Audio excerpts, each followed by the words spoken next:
How about now? Oh, there we go. Oh, mama. I was over there having technical difficulties. Let's see. Why the screen look like that? That ain't the one we want, huh? Look at it. Oh, I gotta get out of here. That's what I gotta do, man. There we go. There we go. There we go. There we go. There we go. We good. We good. Everybody. We good. We good. Baby cowboy, I see you. I'm still this thing real simple, but I'm still trying to figure it out. As I'm trying to figure it out, I'm realizing how simple it is. But gratitude is the attitude. Jeter show was a blessing to be in the black box as we blow a succession on my mama.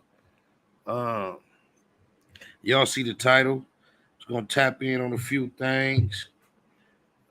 First and foremost, they say the boy Lil Tim is free of all charges in the death of King Von. Rest in peace, King Von. It take my mind to the thought of how this thugging and just, Second Amendment, self-defense, whatever is around the whole country, and how just depending on where you at, how you got different action. Because here in California with that videotape, I don't see a scenario where Lil Tim ends up not facing no charges. It's crazy how you could be on the country and things vary that much. You dig a lot? Oh my mama.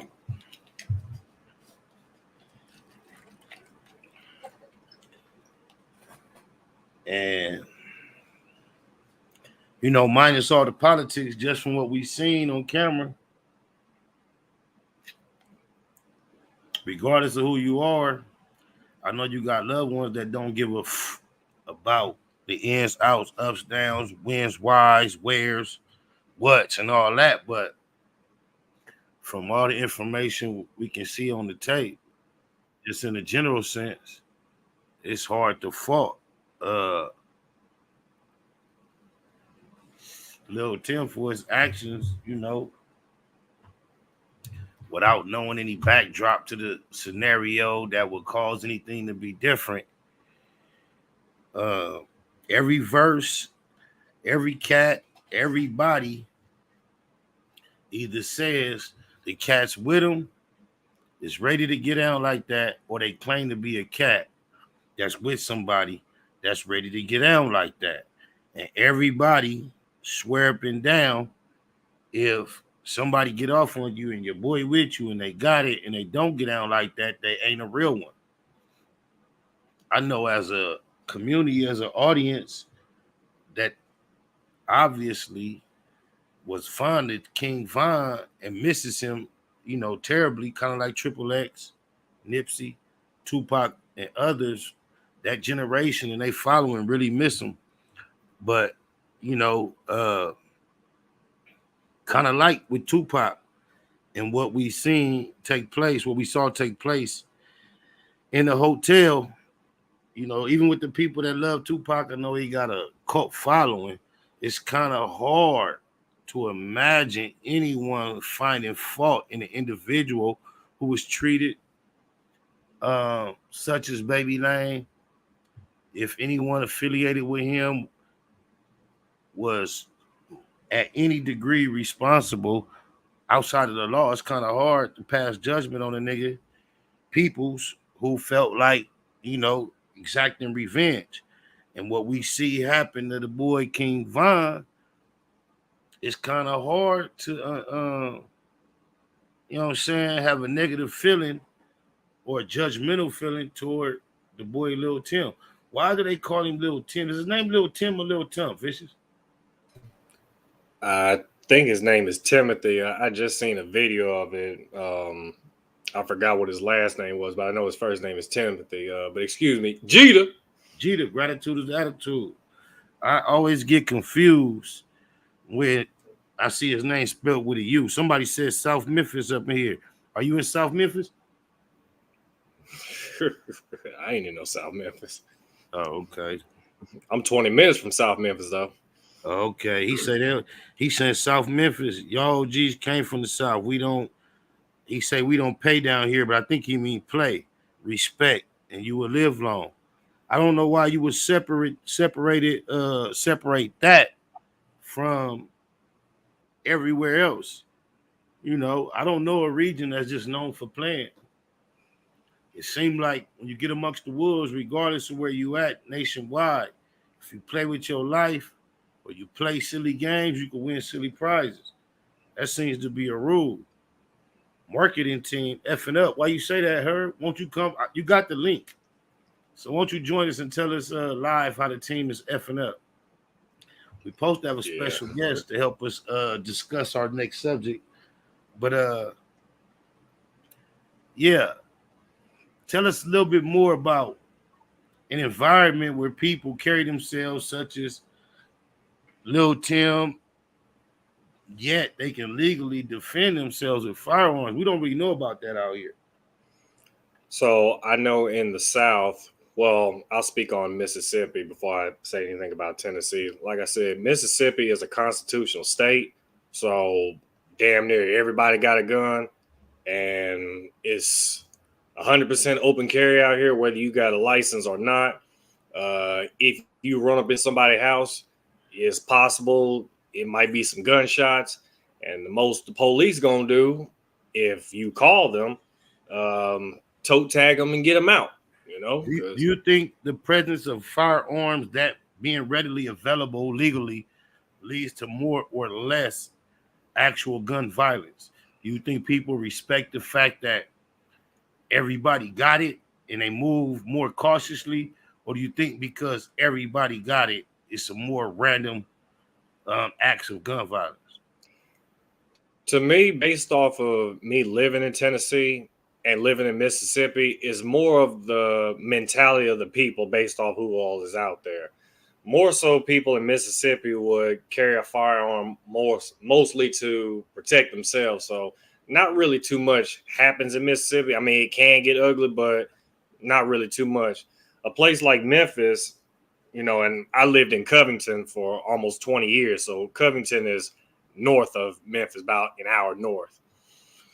You hear about a lot of gun violence going on over the most simplest things, and now it's trickled over to a lot of the younger folk, and it's to the point where a lot of them just really don't give a damn. If they able to get one, yeah, they're gonna let shots ring out just for the hell of it. These aren't necessarily the legal gun owners, though, right? Legal, I'm not really sure on that, especially with them passing a law to saying that, if you're over 18, yeah, you can have one. So I legally can't really say that. If you're over 18, you can have a weapon. That's a reality that I cannot even imagine in my brain. I couldn't imagine that 18-year-olds around here in our normal environment being able to legally possess it. It'd be a sheesh. If it's not already a bloodbath, it would definitely be one in. Yeah, but that's what I was saying earlier. Like, it kind of depends on the mentality of people. When I said between Memphis and me living in South Haven, which is near the state line, 20 minutes from Memphis, the mentality of people in South Haven is completely different than it is in Memphis. It's actually to the point where, because a whole lot happens in Memphis, DeSoto County, where I stay at, they don't want to see any kind of Shelby County tags within within the state. If you get caught, on some, what I'm saying, you will not be getting sent back to Memphis. More than likely, Mississippi gonna take care of you, and they will hide you. Is that right? Oh, that's a fact. So when you say anybody 18 and up can have one, There's no paperwork. There's no limitations on the type of firearm. Is that a shotgun? Is that a pistol? You don't have to go registry. You just, if you pull up on me, I got it. It don't have to be nothing legally attached to it. Oh, gee, on my mama, I can't really say if there's paperwork involved in that though. They just getting a hold of them somehow. Most I can say on that. Okay, I could dig Not it. exactly a good look either, though. With how music is, or even just how some young folk are anyway. We would like to see that that changes with folk, because sometimes it may seem like fun, having your weapon on a YouTube, Instagram, whatever and whatnot, but then when it hit close to home, folk need to go ahead, wake up and see this shit ain't fun. You know what I'm saying? This shit ain't cool. I don't know when it became cool to pop a motherfucker just to be saying you doing it for fucking views and shit. That's a concept that never really made sense to me. Is that right? Yes, I sir. got a guest backstage. I'm not sure. I passed this link out to a couple of individuals for different reasons. Let's see who we got here joining us. Hold on. All right. Spider Loc was good. How you? What up, bro? Are you from the Stop the Genocide campaign? That's right. Salute. Yeah, you already know. How y'all Welcome. doing? I'm blessed in yourself, man. I get a little whistling coming from you. You got something going on in the background? Like, are you listening in the background to the program? Oh, now I'm out. I'm on a back porch right now, so you hearing, there's nature right there.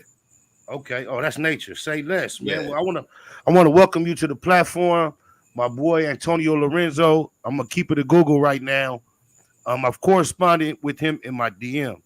He provided me with a load of information, multiple links. I skimmed through it, and from what I can tell you guys is, amongst our common products that we use on a regular basis, there are chemicals that are very detrimental to us, and that is connected to a larger scheme of a lack of concern for our lives as melanated individuals. And my brother has taken on a campaign to try to meet it head on. And it's a lot deeper than that, but that's just what I can get from skimming through the information. And he has a documentary entitled "Stop the Genocide" based on the subject matter, and he has been kind of motivating me to check it out. My schedule has been extremely busy, so I figured I will open the platform up and allow him to introduce his story, his journey, his mission to all of us at the same time. So I want to welcome Antonio Lorenzo at this moment. Stop the Genocide. Go ahead and break bread with us, bro. Yeah, it was good. How you doing? Yeah, so definitely I appreciate you inviting me, allowing me to speak to your audience and share this information. As you just mentioned a moment ago, this is an active public health threat. All right. If I may, I'm gonna press the present. I'm gonna do the screen share button so I can show people what I'm talking about. You know what I mean? I got my website up. And if you can someone, one of your mods, put the link to my website in the chat? That way people can they can see what's going on. If you can, as well. that's a mod right there in between us. If you can say your website, I'm sure he wouldn't mind putting it in the chat, and then I'll pin it. I bet I'm gonna do that right now. I'll put it in the private chat. Appreciate it. Yeah, so I just press this the screen share button right there. If you can tap on that for me. Now, let me tell you something. I'm new to this StreamYard, so you're teaching me something. So share this extra shit that show your name. That's right. Oh, that's hard. That's crazy. Yeah, so this is the website here, stopthegenocide.us. All right. And so what I present on here is a lot of information dealing with the subject of rat poison and personal care cosmetic products. Okay, we're talking about products that people use on a daily basis. You're talking about the hair products, whether it's lotions, shampoos, conditioners, moisturizers, products for your lip, products for your feet, baby lotion, so on and so forth, right? And so in my research, I show the people that are behind it, basically Planned Parenthood eugenicists. That's the name of the group of people. They're called eugenicists. All right. And they specialize in depopulation. Another term for that is population control, right? And so anyway, once again, this is a literal rat poison chemical. And I titled my book, We the People Have Been Poisoned. It's been available now for about 2 years, approaching the 3rd year now. And basically, what you want to look for in any products that you use, right? You want to be on the lookout for the word coumarin, as you see right here on the website, coumarin, COUMARIN. That is the name of the rat poison chemical that is throughout so many products. On the information page of the website here, right? If you just click on information right there, whether on your phone or you're on a tablet or a computer, what have you, right? You'll see this PDF here. All right, this PDF, it lists 2004 brands that contains the rat poison chemical, all right? Yeah, Spider Lope, yo, let me know if I'm going too fast. You know what I mean? I don't. You're not going too fast, but as you're disseminating this information and you give out those type of numbers, they can be so overwhelming. I think it might be more effective of making a general point about the majority of products and then maybe suggesting some products that we can direct our audience to instead, because that's a lot of products. That sounds like almost everything we're familiar with. I'm be honest with you to that point right there, right? What I recommend people do is identify people within your community that makes natural products. Someone that you can trust, because long story short, you can't trust these corporations. All right. When you go inside the cosmetic aisle, right, you're looking for lotion, you're looking for shampoo, conditioner, whatever, right? You literally have to do research on that ingredients list. In my book, I defined one product, right? This product here is an African Pride product. I show it right on the homepage. This product right here. So that is a whole list of chemical ingredients, all right, which includes the rat poison. And the rat poison chemical, it opens your body up to all other chemicals. It's depleting your body of all vitamins, nutrients, and minerals. And so we have people that are promoting, good health and good diet, vegan and vegetarian, so on and so forth. When you're dealing with this rat poison chemical, you're opening your body up to all types of damage. It doesn't matter what type of diet you have. All right. The rat poison is literally feeding off anything you eat. So if you're a vegan, this chemical is a vitamin K antagonist, meaning that it thrives off of vitamin K. All right. Vitamin K basically feeds it. And so pretty much every natural food group contains vitamin K. All the vegetables contains vitamin K. The broccoli, the kale, the spinach, greens, so on and so forth. The meats got it. The dairy products has it, etc. You know what I mean? And so this one product here, right? The reason why I focus on this one product, I was introduced to this subject through an elder that I've been working with over the years, right? And so literally she was growing her hair for like over 10, 15 years. She had natural locks, right? She made her own product for years. And then for whatever reason, one day she in a dollar store and she decided to buy this product right here, this African Pride product. Literally within 30 days, she started losing her hair. Hair started thinning, balding. And then fast forward, she's been suffering all types of illnesses and health problems due to this chemical. And so when she brought this to my attention, I just do what I do. I do a lot of research. You know what I mean? And, I hate to suggest or play devil's advocate, but how do we know that's not an anecdote scenario or situation? Has this been studied across a large number of people, the research?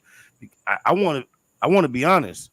As a general consumer, when I see something that says Shea, Miracle, and I see those colors, those tones, I guess it's marketing. I feel safe with that type of product. But how do we know this one extreme case is just not an anecdote, adverse reaction for one individual? Okay, so to that question you just asked there, I got something for you, right? So I show a link to right here where it says more experiences here, because this is my elder. This is her hair literally that came out of her head, right? This is the list of symptoms that she personally experienced, right? And so to your question, on this link right here, right, where it says more experiences here, just press here, right? Let me show you. So this is africanpride.pissconsumer.com. I'm gonna put this in the chat as well for you all, right?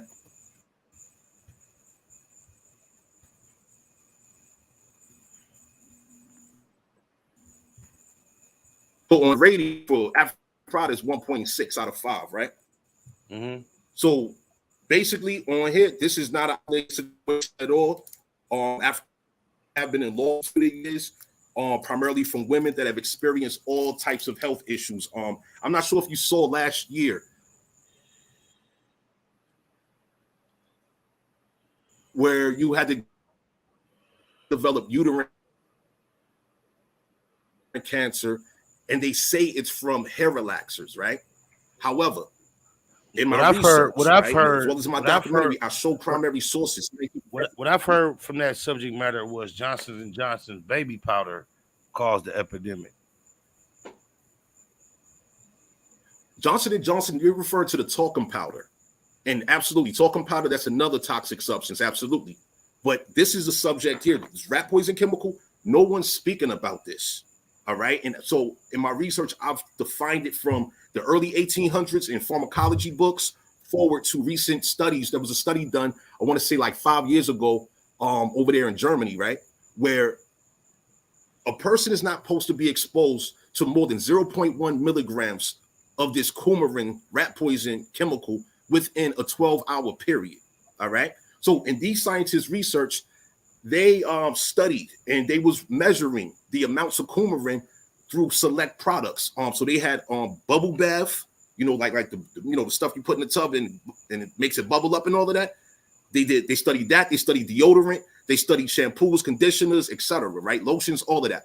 And so in their research, they determined that on average, a consumer is being exposed to well over 28 grams of coumarin on a daily basis through the various products in which they're being exposed to, right? So we're talking about airborne. This is what I'm afraid of. Within this matrix that we're living, we know the complications are extreme. And you're just disseminating so much information about common products. I mean, to cause mass hysteria, fear. I don't want to use this platform to do that. I'm more solution based. I understand now that the majority of our common products are detrimental to our health in general.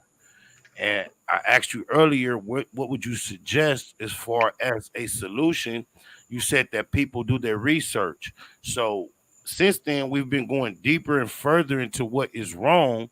I would prefer you to show us further into some products that you may have researched that we can replace our common products with, some practices that you may be aware of that we can replace our common practices with, versus detailing how extravagant the actual problem is. I get that part.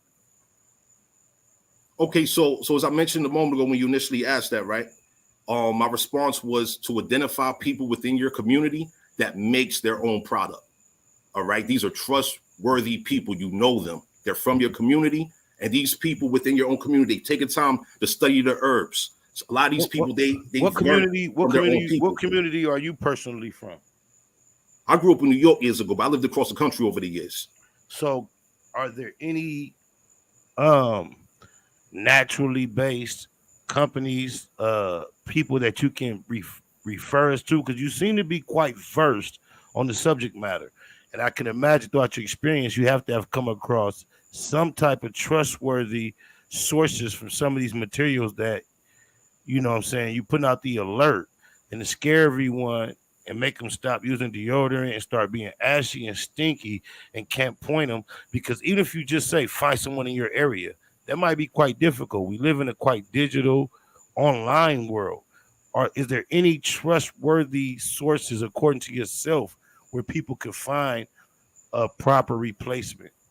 All right, so I work with a woman out of Texas. All right, name of her company is Diverse Texture Salon LLC. Right, so she's been making her own products for well over 20 years, backed by her own case studies. All right, she's out of Michigan. All right, I've interacted with a lot of people over the years. Is there a way? Is there a way I can give us the screen back to us and get the information off?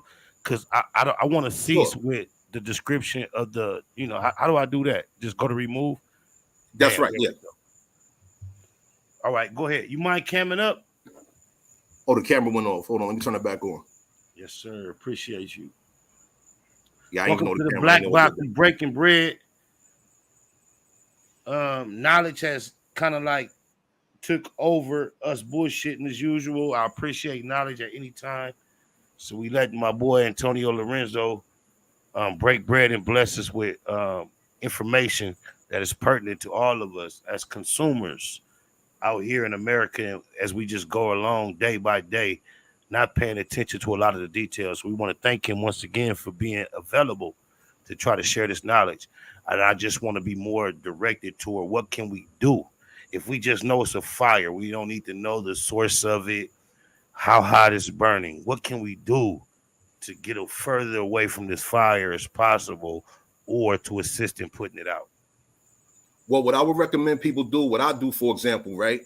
I've studied herbs for years. Like I used to live in LA for 10 years, and during that period, I was studying herbs and all types of stuff. You feel me? So a lot of people, they don't have that kind of time, right? So this is why I recommend identifying someone, whether it's via social media, someone in the community that study herbs. Next to that, right? If you're just somebody that's you need some moisturizer for your skin, you need something for your face, your hair, whatever. What I would recommend, simple solution, get yourself some avocado oil, all right? Get yourself some oregano oil, okay? You can olive oil. Olive oil even works as a skin moisturizer. That's correct. And next to that, what I do personally, right? So I do the avocado oil. I mix that with the olive oil, right?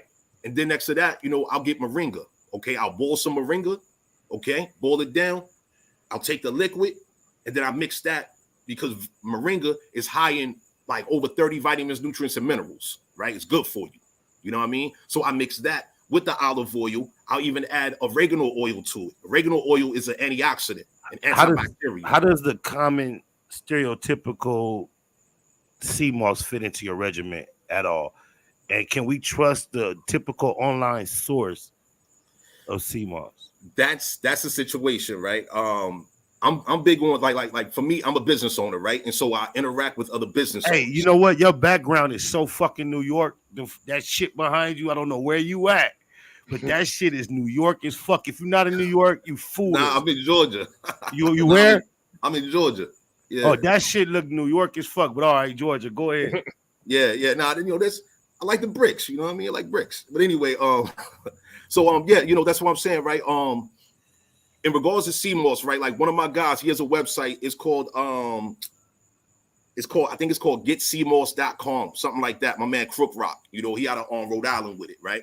And so he's a trusted supplier. He's a trusted source for sea moss. All right.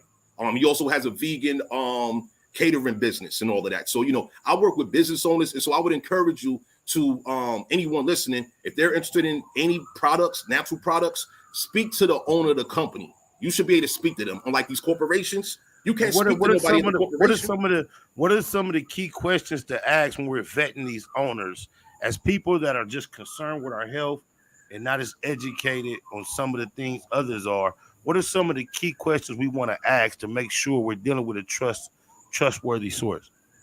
I ask questions like, where are your ingredients sourced from? All right. Me personally, I only want ingredients sourced from this American continent.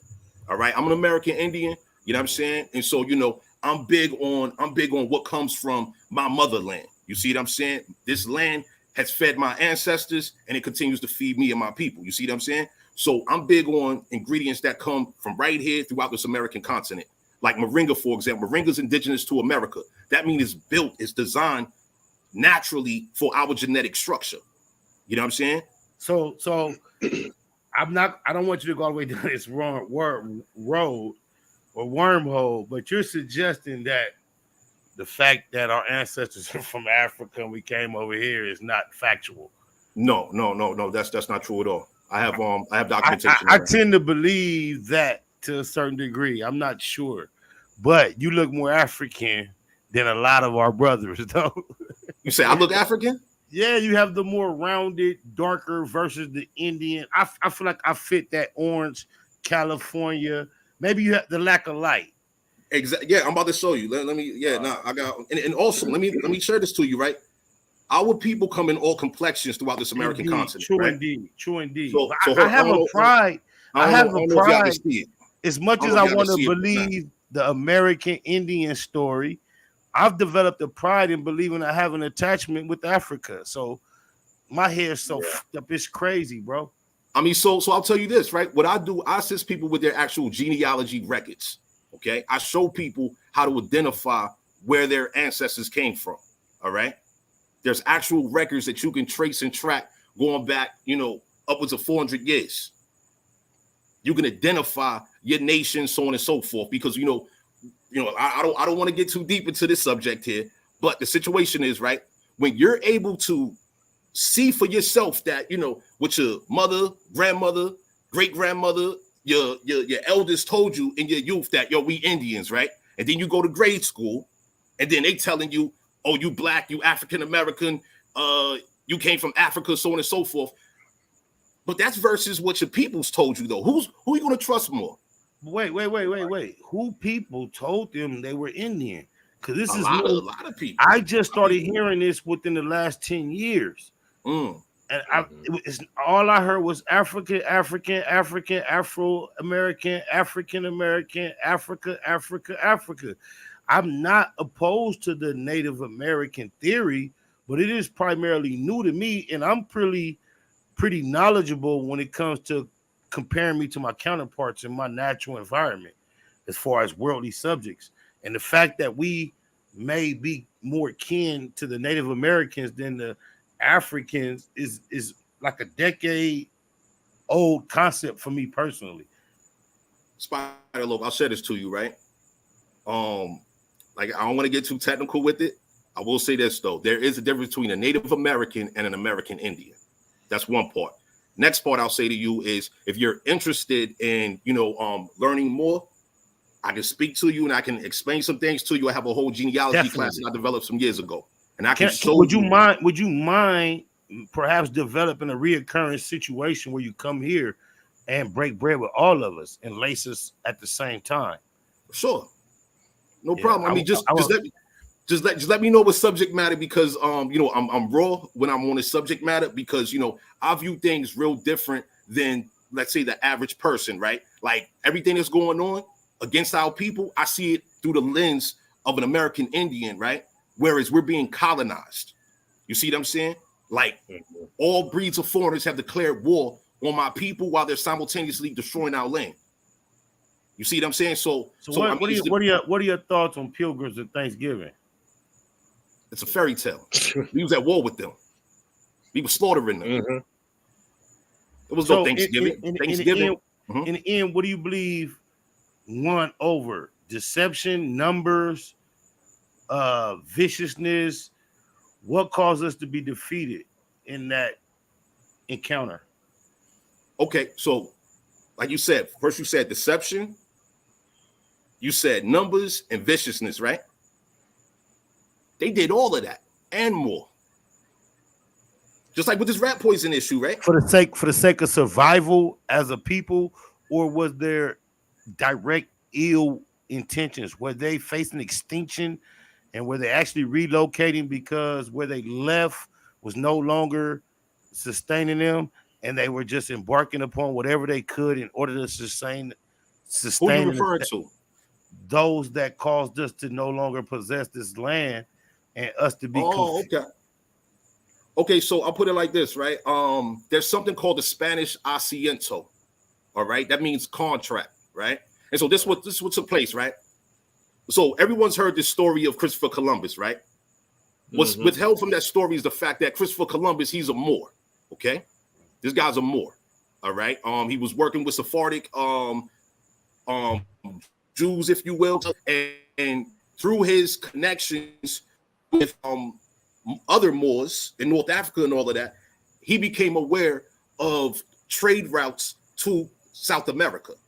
Okay, these are ancient trade routes. So absolutely, trade did take place, but we are not the same people. This is thoroughly documented. Like, Americans are actual race, but I don't want to get too detailed. Like, it's real detailed. But this is what happened. They saw an opportunity to rape and pillage. Long story short, just like how we see foreigners coming to our communities now. What do? They don't care about our people when they come to our communities. They come to make their lives better, right? But I want to go to America to work.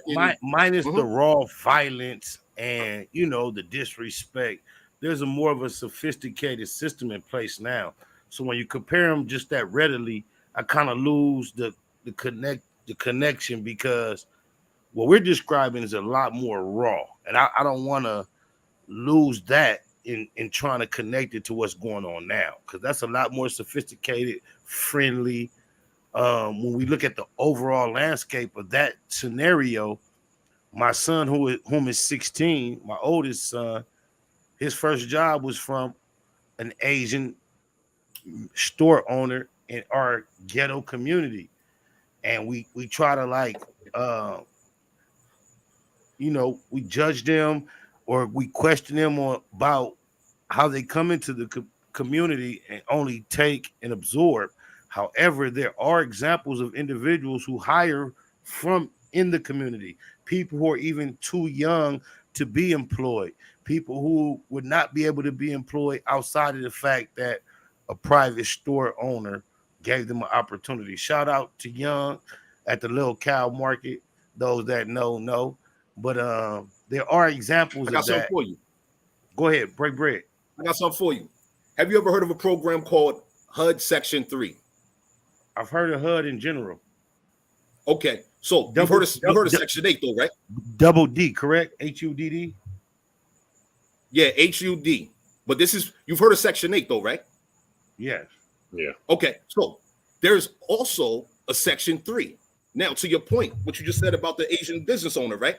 So in the HUD Section 3 program, right, if you're a business owner, right, and you're receiving grant money from HUD to do business in a specific community, right, you have to hire, I believe it's 70-80% of your employees have to be from that low income, impoverished community.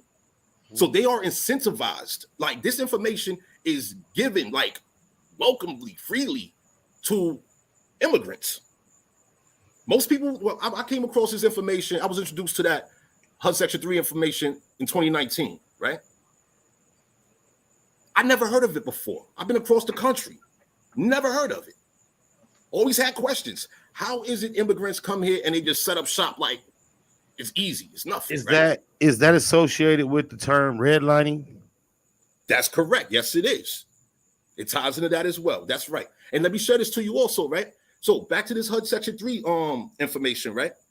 So you heard of the Civil Rights Act of 1968, correct?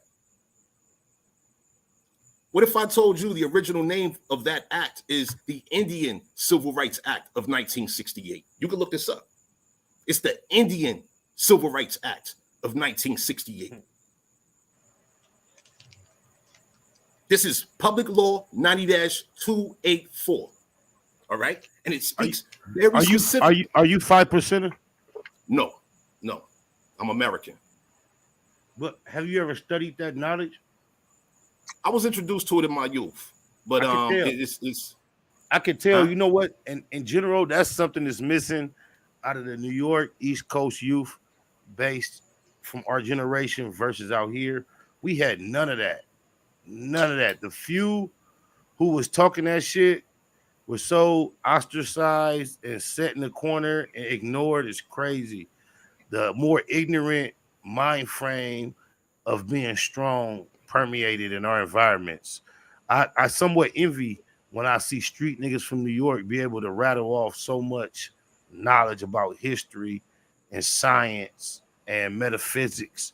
I kind of envy the fact that even as myself, being from out here, being exposed to something other than my normal environment, all it was the watered down Christianity that I got. Man, yo, depending on how deep you want to go, I can take you on. I ask people if they want to go skydiving. I do. My thing is, this information is thick and it's heavy. There's so much convincing information available. It's hard to decipher through and just decide what's because just think right now we're dealing with extremely intellectual minds who are trying to wrestle with the fact, are we African or Indian? And that's a hell of a challenge. We'll see the situation. Everybody's story is not the same. All right. So according to history. With that being said, what is the because I've accepted the fact, regardless of what the truth is, no matter how much research I personally do, I have to rely on so much outside information. I may never know my truth. So knowing that me and my people are somewhere in between, where do we push from here? Is the FBA who we are based on the fact? No, So are we a part of the Pan-African movement? What are we? I'm gonna say this, right? So Talk for to us, myself, man. Break bread, man. for Put us in the, myself, yeah, for myself, I don't claim everybody. Okay. I claim Americans. All right. so That's the why? name of this How company. does that differ from the Tariq Nasheed and those guys? Tariq Nasheed, in my opinion, all right, and based on the information which he has made public and what have you, Not his he's not. personal, not his personal character. His No, I'm not doctrine. speaking on that. I'm Okay, his speaking. I'm doctrine. speaking on the intellect Okay. side of things, right? Just dealing with the information purely. I'm not. I don't know the dude personally, so I can't speak on him personally. But in regards to the quality of his information, it is erroneous. It is revision. It is revisionist history. Okay, it's not historically accurate. All right. The reason why I say this, right? Throughout this American continent, there's over 1,000 American nations. All right. We have our languages. We have our culture and customs. What happened You see to our what I'm saying? language? What happened to our languages? We still speak it. All the slang, for example. Slang, for example. Whoa, I want to take you serious, bro, but that is such a. As much as I want to accept that as a version of a language, Okay, I'll that's give you like another example. Tobacco, right? That's American. That's our crop. You see what I'm saying? That comes from our language. The name tobacco, it was never recorded in history until them foreigners came here. But why us as individuals? When I'm on Mhm. a train, a bus, in a business establishment, when I hear Asians, Hispanics, even Africans go into a dialect that I cannot decipher, I feel less than. I feel inferior. Where is our ability to communicate with one another? If the African story is not true, what happened to our ability to communicate like everyone else in a dialect that is not easily deciphered? Why do we only have access to the language that the person we consider our oppressor utilizes? That is such a Tell you. disadvantage. Even if we don't hate anyone and we just want to get in this system and maneuver like everyone else, we're at such a disadvantage because if we talk in public, everybody knows what we're saying. They can call out an I audible. understand. And so I'll They tell can you. they can call out an audible at any moment. We have to be cold with the slang to go over their head. But if we can be in Yeah. a grocery store, we can be out there in Alabama on the waterfront.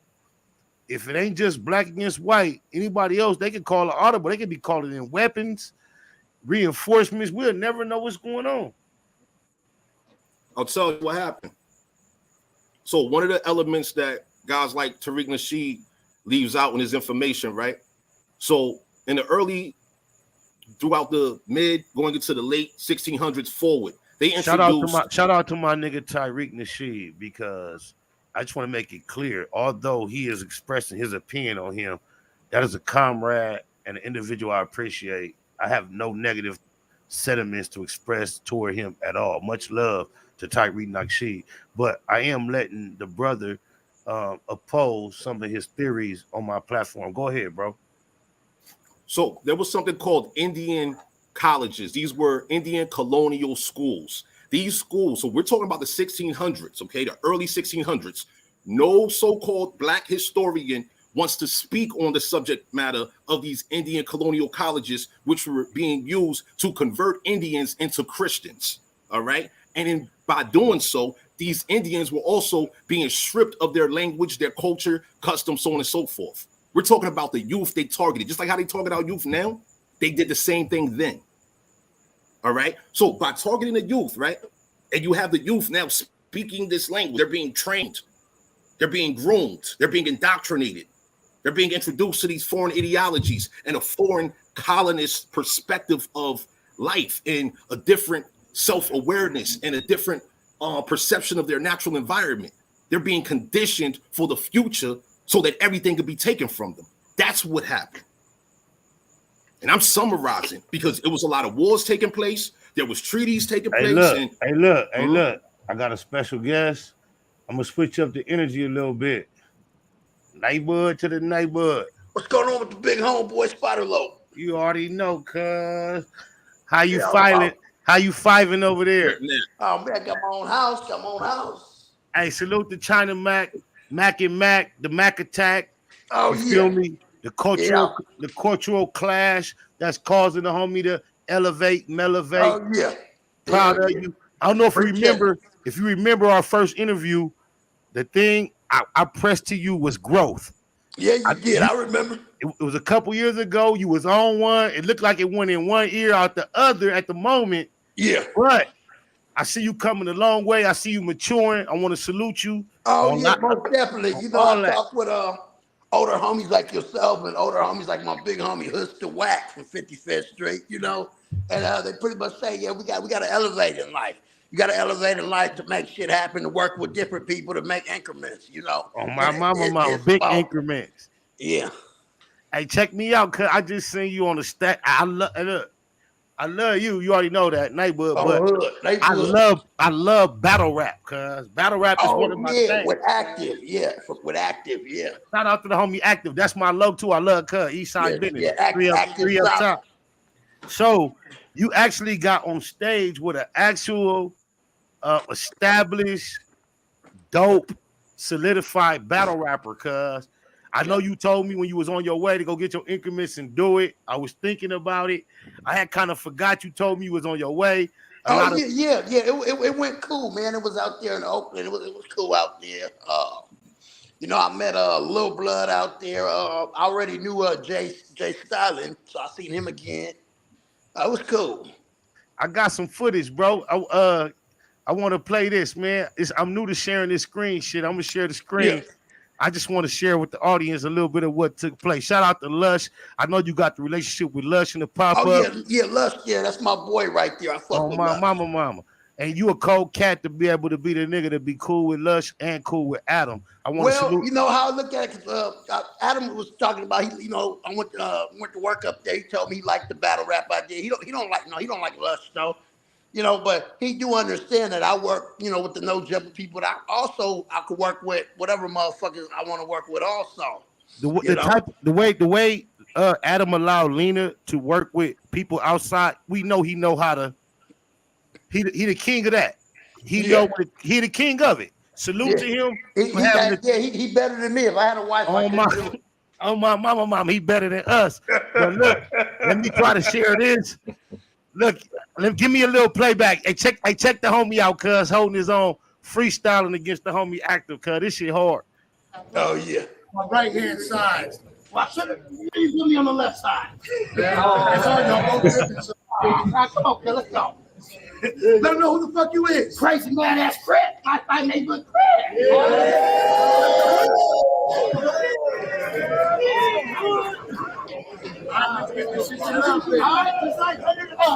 That's on one side under the stairs. We're gonna get this shit going. We're gonna get it out the way. I'm gonna go like this. Look, motherfuckers think I'm a comedian. That's what I'm not. I'm a real gangbanger that makes the Glock pop. Real street, I'm a minute. They say I'm Crip Crazy. I've earned that. I'm really Crip Crazy. King 5 figures, that's my motherfucking low. I'm from 55th Street, West Side Rolando. I really gangbang. I really snatch chains and I yellow tape on all the dead Crips. I mean that. And I'm the motherfucking low. What you got, motherfucker? You gonna come fight me? Do your thing. Like under the stairs, we at White Side right now. Let's get it cracking. Let's get it out the way. Hey, how's going to White Get Side? a Crip Mac. I bottle up like that White Side program time, right? Huh?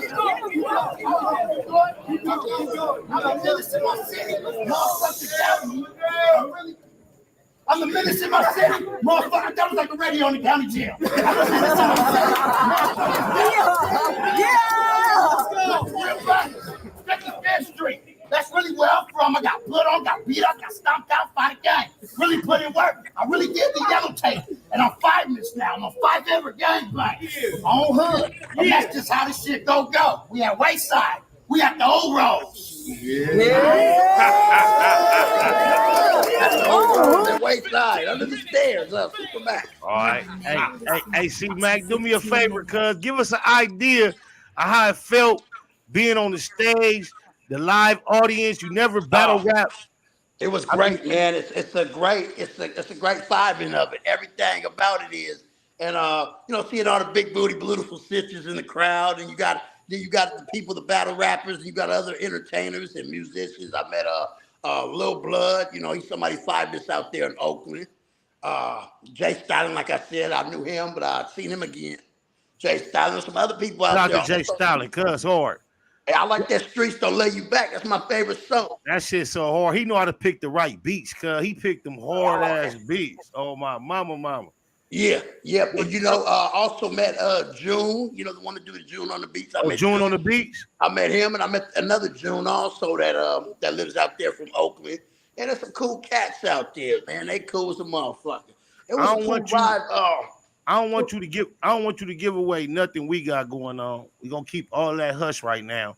But what else you got going on outside of our little endeavors that we can be looking forward to? Because I know you're one of the busiest Crips online right now. Yeah, the schedule, it gets packed in, but pretty much just doing the movie thing with China Mac. We're getting all that shit together now, the adventures and shit. Yeah, we're getting that. I can't wait till China Mac give me the green light to show the trailer. I saw that trailer. Look like y'all having a bunch of fun. He's just putting everything together. He don't want to release it right now, but we're getting ready to get it done. Yeah, some great work.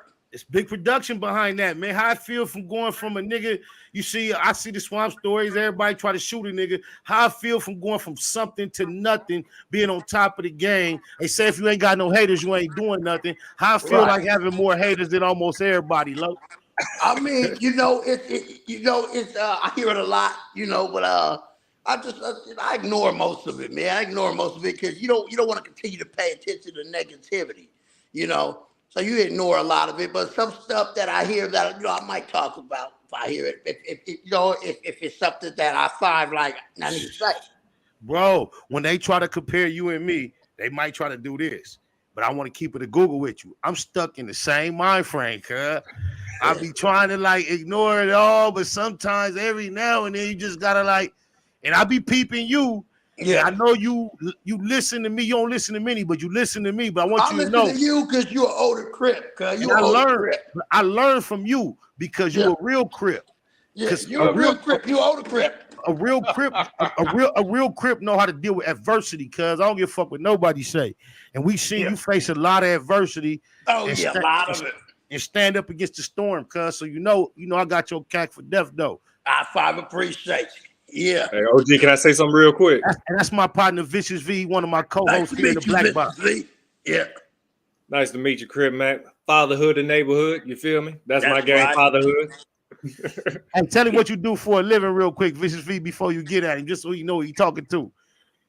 So, Crip Mac, what I do is I work for a company called Intuitive Surgical. Now, the home base is in Sunnyvale, California, and what I do is I repair robotic arms that they use for surgery. So the motors, fingers, soldering tools, all that, I repair all those. So anyone that goes under surgery or whatnot, they happen to be under our arms.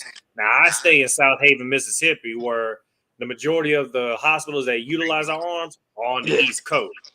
So my job is to make sure I get all these arms working properly, the system's working good, everything passed. Once it get out, we trying to save lives out here, man. So basically what he said is, these days when you go into surgery, the surgeon might be in the next room using a computer and it's robotic arms actually performing it. He repairs and maintains those robots that actually do the surgeries. But go ahead and tell him what you was gonna tell him. Hey, but I will tell you this though, big bro. It's some people out here down in the South, me being in Mississippi, it's some people out in the South, they watch you and they always come holler at me like, hey, you see your boy C Mac on there? Like, yeah, I see him all the time. And it's a lot of love down on my end for you. Of course, there's a lot of love for Spider Logo and whatnot, because I'm trying to push it all down in the South and whatnot. And for all the motherfuckers that, you might think be hating on you, understand something. They still watching, though. Oh yeah, they still watching. I'm still getting paid. You know what? I gotta look at it like, yeah, everybody comes from, I've been through hell, with this with Hey, the gang bang and shit. hey, But you went through hell though, but we about to be in paradise though. You feel me? oh yeah, for sure, Hey, explain to the people how important China Mac, having a partner, a business partner, a friend, a brother like China Mac has been to you. Have you been through this game with the Sharks, the Wolves? Oh yeah, China Mac's a good man because you know why? China Mac has his own shit going on, so he don't take advantage. He don't need nothing. See what I'm saying? And he knows we're making increments together. You see what I'm saying? That's what's good about China Mac. He's fair. He's fair. Right. That's right. And he pretty much he's here now to make sure when we do get the great stuff, a great contract, different shit like that going, that I don't get fucked over in the long run. So he's somebody good. King Five Fingers put Cuz in the front. Shout out to Cuz. Shout out to King Five Fingers. Shout out to China Mac because I know China Mac personally. I know the game. I know the landscape. Oh, yeah. And the T word, I know we don't fuck. I know it's a bad word, trust. But for the sake of the situation, I trust China Mac in your interest, bro. So I salute you for locating. I was talking with Tiny Inhead from 6-0. He said the same thing. Shout out to Tiny Inhead. Shout out to Big Inhead. That's my low. We tapped in on the same end of the Inhead spectrum on opposite. Rest in peace to the 6-0s that lost their life recently, too. On my mama. I don't want to go all into that, but the streets know. Neighborhood to the neighborhood. I know you busy. I don't want to hold you up. Anything you want to tell the audience in the black box, you late. I want to appreciate you for pulling up because people don't know. Yeah. I wanted to make sure I came because I was waiting on China Mac, but I'm like, damn, the bank already closed. I'm like, I'll wait 5 more. And we still waiting your personal appearance here in the black box and on the Facts of Philly. No, take your time. I know you're a busy Crip, but whenever that little I don't want to say what you in, but that fly thing, I know that new thing you in the back seat. Whenever it got time, you got to slide through the black box, slide through Facts with Philly. Oh yeah, we definitely make it happen. I'll talk with China Mac this week. Go see what's going on. All right, much love, cuz. Appreciate you, cuz. Tell them what you keep your Instagram and your YouTube changing so much. Give us the latest ones where we can find you, the official ones, before you get up out of here. Yeah. Well, mine is YouTube is Mr. Crip Mac, MrCripMac, and then I got my Instagram is CMAC55ST. Yeah. Much love, appreciate you, cuz. Yeah. I'll come through again. Yeah. All right. You already know what it is, neighborhood. All right, neighborhood. All right, y'all have a beautiful night, cuz. There you go. That's hard, Mr. 55 Crib. I can't even get that high Crib out. But y'all know personally, I'm extremely proud of Cuz.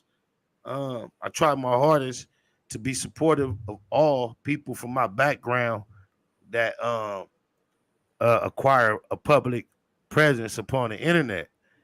And C-Mac is no different. He has somehow accomplished being more popular than all of us, seemingly with least effort. From the outside looking in, it might be easy for people to try to pick apart his program and find ways to find fault in him.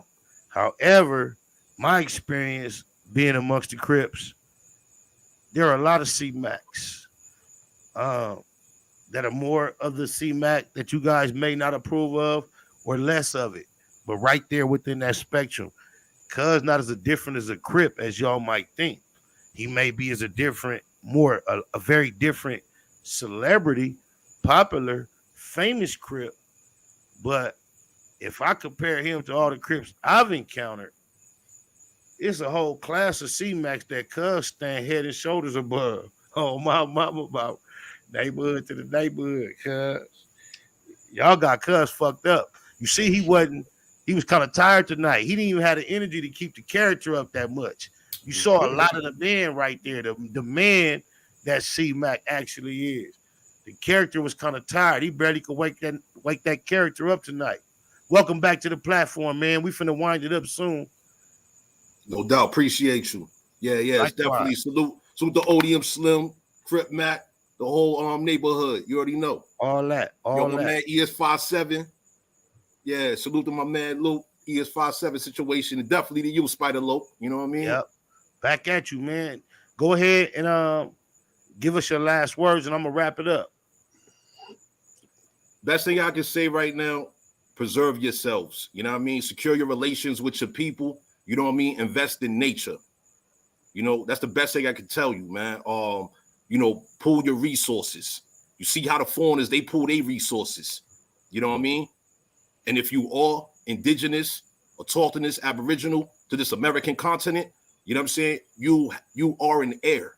You know what I'm saying? You have an inheritance. You know what I'm saying? And it is unfortunate that this word for California is in relations to reparations. Is it real for our generation, or get it out of our mind? You say in regards to reparations in California? Yeah, you know how it's been. I mean, it's a headline now. I mean, yo, best thing I can say, man. If the reparation situation was to happen, right? Let's say what they said, he was gonna give every quote unquote black person $1 million. That's what he said. Or there's 600. There's a figure as well, but the latest I heard was 1 point something. Yeah. Okay, so did you ever see that David Chappelle skit? No, listen, I'm aware of what we project, what we're going to do with the money. That's not the point. The point is, do you believe it's actually going to happen or not? Honestly, no. Honestly, I don't. Because I'm going to tell you why, right?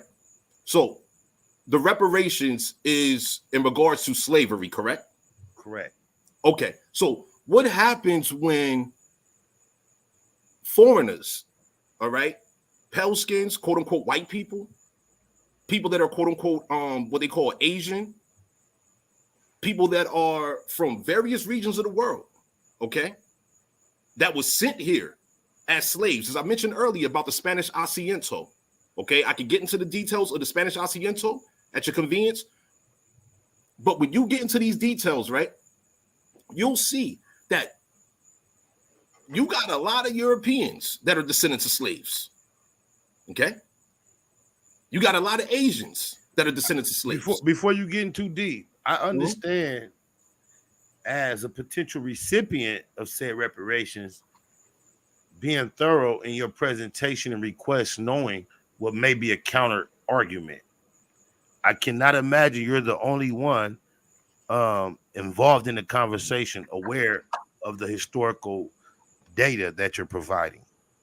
So with all that being understood in the fact that the conversation is at the forefront, you still feel like it's a no-go. It's obvious just from the civil rights term how every other movement piggybacks upon our achievements and accomplishments. So even if we are in considerations of the reparations, and then you see a whole other potential of a flood of classifications, that's the blueprint we set in America now. Even everything we hear about the rainbow community, almost every term they utilize are terms that were adopted from the civil rights, the feminist movement. It was all based upon our civil rights journey. So there may be a case that if the reparations kick in, there may be all other type of class. Because when you think about the $5 Indian, just think about how simple it was to be classified as such. So I understand. Excellent point. So I understand your point. I just want to know, are they going to allow those people to line up too? Are they going to keep that? So you do see the potential for it actually be taking place. If it was to happen, I mean, because like for example, there's another scheduled pandemic. Okay.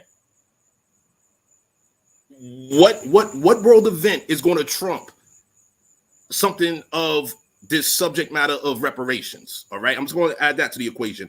Next up is, what if a stipulation in regards to reparations, right, and receiving compensation, right? What if the stipulation involved was, can you prove that you are a descendant of a slave? What if that is a stipulation? Whereas you have to actually have physical evidence. No, look, see, there you get, you're going as the devil's advocate, the counterpart. I understand there may be ways to shoe holes. If those are the reasons, I don't want you to detail them. I believe you that those may be very considerable issues. But remember, this was an exit piece. I just wanted you to we all respect your knowledge at this point. And I just wanted to know if you thought it was more likely than not. And I think you're voting for not and we want to save the rest for later because you have a vast capacity for conversation. And I see how the antennas are just going to different arms. I respect it. I appreciate it, but we have reached our time for this evening. So I want to bid you a farewell, a thank Absolutely. you, Spider Low. Appreciate and a welcome you, back. Vicious. And a welcome Vicious, back. I commend you. A welcome back as well, your profession. Bro. That's a beautiful thing right there. We need more youth involved in that, man. I would also, if I could say this one last thing, I would encourage you to look into government contracting, federal contracting, with your skill set. That'll be very beneficial. But definitely, Spider Low, appreciate you. Likewise, man, and appreciate Megan for putting us in contact. Megan Davis. Definitely salute Megan. Appreciate she's a very, very, very active supporter here in the Black Box. She keep me up on current events. She tapped me in and she made sure you and I were able to make an acquaintance, and now we brethren and we break bread. So I appreciate you, and I appreciate she. Absolutely. Appreciate you as well. Be good. Much love.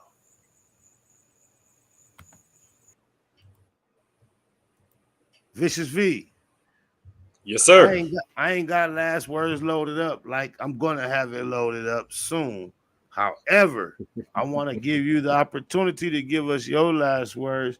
Let's see if this works. You can do it on top of reality. There you go. I'm this shit. You feel me?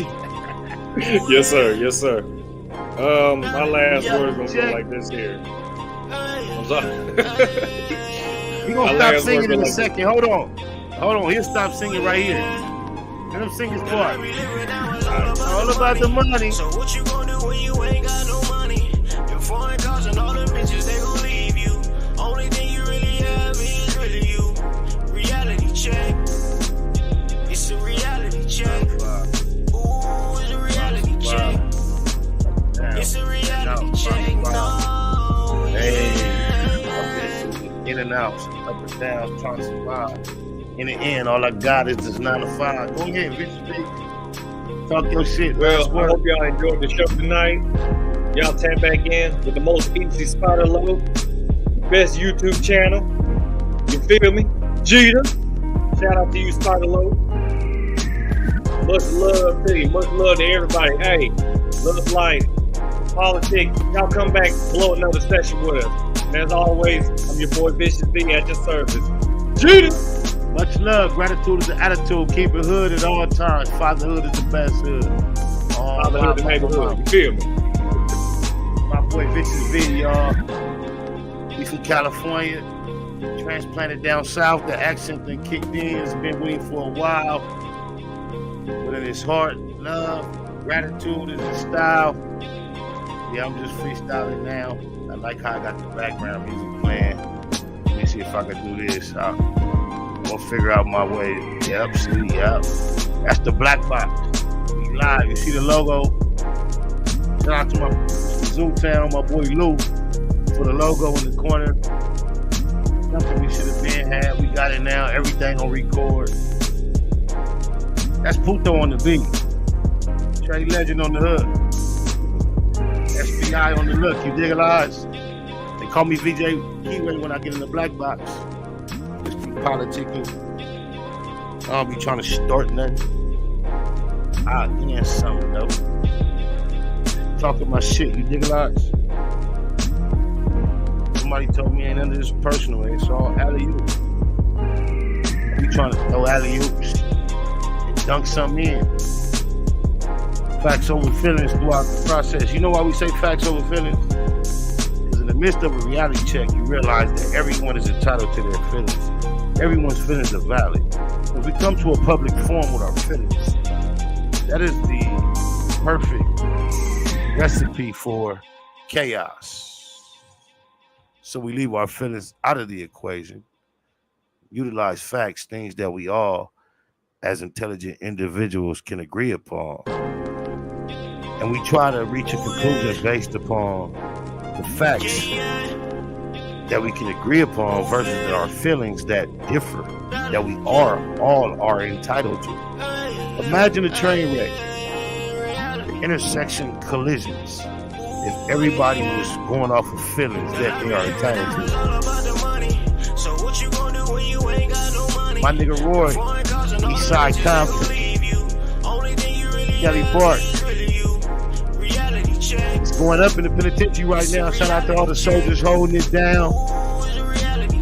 Damu, Keyway, non-affiliate, elevated. Shout out to my peoples who dig alive. I know the temperature. I know right where y'all at. Rory, you already know what I'll be up to right now. We was on that side. Reality check. They'll say a lot of things about a lot of people. But those that truly know, there's only a few things they'll never say about me. And that's just keeping it to Google. Perhaps could have accomplished a lot more in life. I just happen to dedicate myself to accomplishing a large mass of bullshit. I found the majority of my success there. Call me, call him Barabbas. You can call them those that chose Barabbas. Reality check. Hey, reality check. Oh, my mama. I just pray those checks don't stop. What you know about no flex, no flop? Nothing at all.